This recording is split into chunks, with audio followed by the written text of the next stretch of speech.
বিয়েটা যেহেতু ভেঙেই গেছে, সেই বিয়েটা আবার জোড়া লাগানো কি দরকার? অনেক দরকার। কেন জানো? জন্ম মৃত্যু বিয়ে আমাদের হাতে না, উপর আল্লাহর হাতে। উপর আল্লাহর হাত থেকে ডিসিশন হয়ে গেছে, এটাই তোমার ডেস্টিনি। ওই চলে আস, এই যে চলে আসো। সালাম আলাইকুম। কোনো প্রবলেম হয় না তো আসতে? হ্যাঁ জামাই ঠিক আছে? ঠিক আছে, হ্যাঁ হ্যাঁ হ্যাঁ।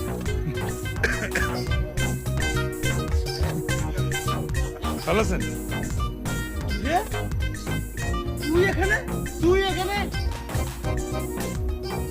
এই যে ভাই, আপনাদের কোনো পূর্ব শত্রুতা থাকলে এখনই মিটা ফেলেন প্লিজ। এই বিয়ে তার কোনো ঝামেলা চাই না। আরে ভাই আপনি আজারে কথা কম কম তো একটু চুপ থাকেন। চিন্তা তোর কি হয়? বাবু তোর কি হয়? বাবু আমার ভাতিজা। সিন থেকে তোর ভাগ্নি হয়, তুই আবার কবি না? বাবু যে তোর ভাতিজা, তুই সেটা আবার আগে বলবি না। আর আমি কোন মুখে এমনি, আমি তো নিজেই দেশে আসছিলাম না। তুই যে দেশে আসবি সেটা আমার একবার বলছো।